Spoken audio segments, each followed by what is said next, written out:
વડોદરાના મહેસૂલ ખાતામાં ભ્રષ્ટાચારની ભરમાર સામે આવી છે ત્યારે સમાચાર વડોદરાથી સામે આવી રહ્યા છે જ્યાં મહેસૂલ ખાતામાં ભ્રષ્ટાચારની ભરમાર સામે આવી બિલ્ડર સ્વરાજ પાનેરીએ ભ્રષ્ટાચારની માજા મૂકી મહેસૂલ ખાતામાં ભ્રષ્ટાચારની ભરમાર સામે આવી ત્યારે ખોટા પુરાવા મૂકી ફ્રોડ આચર્યું હોવાનું સામે આવ્યું છે આખરે 11 વર્ષ બાદ બિલ્ડર સામે આરોપ સાબિત થયો બિલ્ડર સ્વરાજ પાનેરી સામે 11 વર્ષે ફરિયાદ નોંધવામાં આવી ખોટા પુરાવા મૂકી જમીન બિનખેતી કરાવવાની ફરિયાદ નોંધાઈ છે વડોદરાના મહેસૂલ ખાતામાં ભ્રષ્ટાચારની ભરમાર સામે આવી ત્યારે વડોદરા બિનખેતી વિભાગનું પણ ભોપાળું સામે આવ્યું છે જ્યાં પુરાવા ચકાસણી કર્યા વગર જમીન એને બિનખેતી કરી હોવાનું સામે આવ્યું 2013-14 સમા સર્વે નંબર 37 અને 45 બિનખેતી કરી ખોટો પુરાવા રજૂ કરવાનો આરોપ 11 વર્ષે સાબિત થયો છે સ્વર્ગસ્થ મુખ્યમંત્રી વિજય રૂપાણી અને ભારત સરકારના કેબિનેટ મંત્રી CR પાટીલ કહી ચૂક્યા છે મહેસૂલ વિભાગમાં મોટો ભ્રષ્ટાચાર છે સ્વર્ગસ્થ વિજય રૂપાણી અને CR પાટીલના મંતવ્યને સાબિતી આપતા હોય તેમ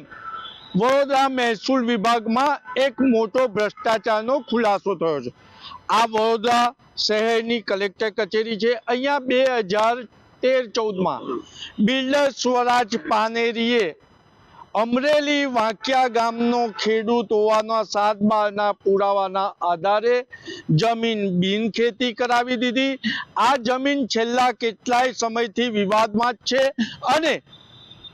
સામસામા ફાયરિંગ થયા છે પોલીસ ફરિયાદ થઈ છે અને રાજકીય આગેવાનોનો પણ આ જમીન પર ડોરો છે ત્યારે 2014માં જે જમીન બિનખેતી થઈ એની 11મા વર્ષે ખુલાસો થયો કે જે બિનખેતી માટે પુરાવા મૂક્યા હતા તે ખોટા છે આપણી સાથે શૈલેષ અમીન એડવોકેટ છે આપણે એમને પૂછીશું 2014માં બિનખેતી કરેલી જમીન 2025 11મા વર્ષે ખુલાસો થાય છે કે બિનખેતી માટે મૂકેલા પુરાવા ખોટા છે કહેવત છે કે બે હાથ વગર તાળી ના પડે એટલે આ જમીનના માલિકો કે જમીનના માફિયાઓ જેને હું કહીશ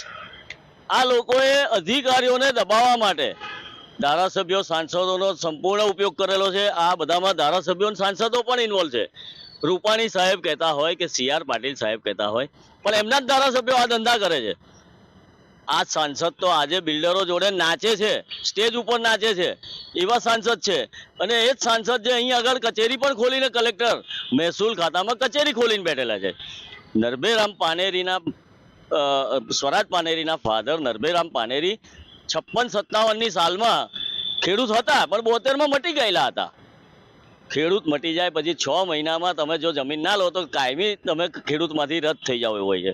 તો આ રદ થઈ ગયેલા ખેડૂતો હોવા છતાં પણ એ જૂના કાગળિયાઓને આધારે ખેડૂત ખરાઈના સર્ટિફિકેટો પણ આપે છે આપણે SDM એટલે કે પ્રાંત અધિકારી ગ્રામ્ય અસંખ્ય ખેડૂત ખરાઈના બોગસ સર્ટિફિકેટો આપેલા હોવાની RTI કરી છે જેના જવાબ હાલના ગ્રામ્યના પ્રાંત અધિકારી રાજેશ ચૌહાણ આપતા નથી હિસાબો આપતા નથી અહીંથી હુકમ થઈ જાય છતાં પણ આપતા નથી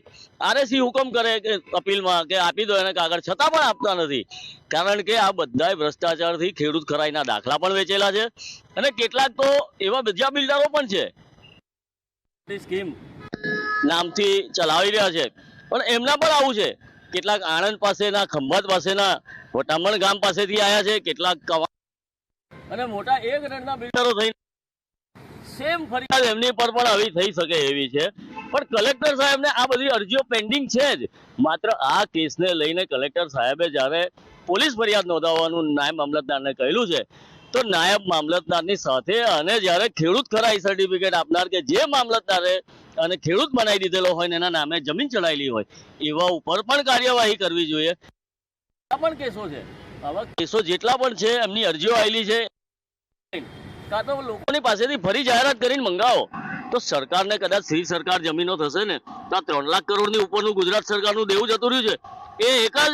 મહિનામાં ઉતરી જાય એટલું બધું જમીનો સરકારને મળી જાય. કેમ કે એવા કેટલાય બિલ્ડરો ને કેટલાય બોગસ લોકો આયા છે, એ રીતે ખેડૂત બન્યા છે, જેમાં અધિકારીઓ મિલેલા છે. અને એમાં ખાસ કરીને ધારાસભ્યો અને સાંસદોનું ઇન્વોલ્વમેન્ટ વધારે છે. કેમ કે સાંસદ કે ધારાસભ્યો ચૂંટણી લડે છે કેમ? સેવા કરવા નથી લડતા, પણ આ મલાઈ ખાવા માટે લડે છે. અને ખાસ મહેસૂલ વિભાગમાં જ. એટલે જ્યારે લોક સેવા કરવી હોય તો કોર્પોરેશનમાં લોકોની ગટર પાણીના પ્રશ્નો છે, જિલ્લા પંચાયતમાં પ્રશ્નો છે, એ છોડીને સાંસદ કલેક્ટર કચેરીમાં મહેસૂલની બાજુમાં આવીને સાંસદ કચેરી કેમ ખોલે છે? તો આ જ કારણસર ખોલે છે. તો આવા લોકોની તમામ જગ્યાએથી જ્યારે એક કેસ ખુલ્યો છે તો આના કરનાર અધિકારી અને એની પાછળના પીઠબળો બધાની ઉપર ફરિયાદ દાખલ કરવી જોઈએ. બધા પર ફરિયાદ દાખલ કરવી જોઈએ શૈલેષભાઈ. પણ શૈલેષભાઈ 2014માં બિનખેતી થઈ, 11 વર્ષે સ્વરાજ પાનેરીનો ચુકાદો આવે, તપાસ થાય, તો તમે માનો છો કે આ સ્વરાજ પાનેરીનું કોઈ ખાસ કિસ્સા માટે જ બહાર આવ્યું હશે? આવા બીજા કેસો હશે ખરા કલેક્ટર કચેરીમાં? આવા તો ઘણા બધા કેસો છે, પણ આ કિસ્સો એટલે ખાસ આવ્યો છે કારણ કે વચમાં હમણાં જાણવા મળ્યું કે કેટલાક બિલ્ડરો સમાંતર ખાનગી કલેક્ટર કચેરી, ધારાસભ્યોને બધા એમની ખાનગી કલેક્ટર કચેરીમાં બેસ્યા હોય, સાંસદ પણ બેઠા હોય, સાંસદ જોડે ડાન્સ કરતા હોય ને એવા લોકો નાયબ મામલતદારોને બધાને ફરજ પાડે પોલિટિકલ પ્રેશરથી કે એમની કચેરી હાજરી પુરાવે. કલેક્ટર સાહેબે પગલાં લીધા ત્યારે કલેક્ટરની સામે પણ આ લોકોએ રજૂઆત કરી, આ કલેક્ટર સાહેબની સામે. તો કલેક્ટર સાહેબે ચોક્કસ લોકોને ઠંડા કરવા માટે આ એક કિસ્સો હાથમાં લીધો છે. પણ આની સાથે સાથે માત્ર પોલીસ ફરિયાદ નહીં, આ જમીનને શ્રી સરકાર કરવાનો પણ હુકમ કરી દેવો જોઈએ. આવા હજુ કેટલા કિસ્સાઓ અંદર દબાયેલા હશે? 100 કિસ્સા અહીંયા આગળ દબાયેલા હશે. મારી જ અરજી હશે, યાદ નથી, 2020 થી આજ સુધીમાં કે આવા કેટલાય છે. અને સરકાર શ્રી જો આવી જમીનોને શ્રી સરકાર કરી દે તો સરકારની માલિકીની થઈ જાય. આ તો બધા 2 નંબરિયા છે, એમને તો આટલા પૈસા જશે એનો કોઈ મતલબ નથી. ખેડૂતો પાસેથી એક સર્વે નંબર ખરીદીને 2 દસ્તાવેજમાં લખાઈ લીધેલા હોય, ખેડૂતને બી ખબર ના પડે એવી રીતે લીધેલી જમીનો છે. તો આ બધાની શ્રી સરકાર,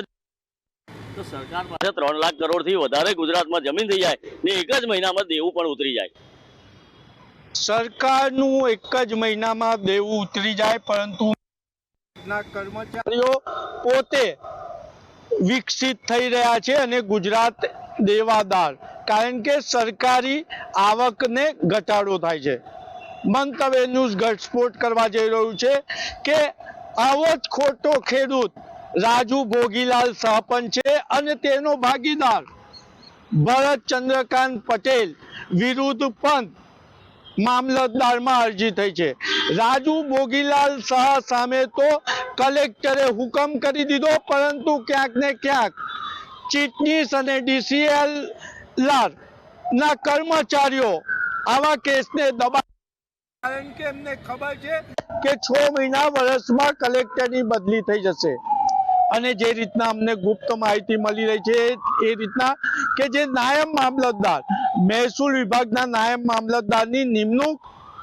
સાંસદ જોડે ડાન્સ કરતા અને ધારાસભ્યોને નીચે દબાવી ચૂકેલા કેટલાક ક્રેડાઈના આગેવાનો કરી રહ્યા છે. હવે એ જ જોવું રહ્યું કે 11 વર્ષે સ્વરાજ પાનેરી સામે જે ગુનો દાખલ કર્યો છે, તો આ જમીન શ્રી સરકાર ક્યારે કરશે? શું આ જમીન અન્ય ધારાસભ્ય કે ધારાસભ્યની તિજોરી નીચે જે ધારાસભ્યો ભ્રષ્ટાચારમાં લથપથ છે એના નામે કે એના મળતિયાના નામે થઈ જાય ત્યાં સુધીને રાહ જોશે? કારણ કે રજા ચિઠ્ઠી પણ અપાઈ હોય તો ટાઉન પ્લાનિંગમાં એની પણ અરજી કરી દેવી જોઈએ. રજા ચિઠ્ઠી રદ કરી શ્રી સરકાર કરવી જોઈએ. બિનખેતીનો હુકમ કરનાર અધિકારીએ ચકાસ્યા વગર બિનખેતી કરી છે તો એની સામે પણ ક્રિમિનલ ફરિયાદ અને ખોટો ખેડૂતના 7 વાર પુરાવા ઊભા કરવામાં જે અધિકારીએ મદદ કરી હોય તેની પણ સામે ક્રિમિનલ ફરિયાદ નોંધાવી જોઈએ. કેમેરામેન કેતન શિંદે સાથે નિલેશ બ્રહ્મભટ્ટ, મંતવ્ય ન્યૂઝ, વડોદરા.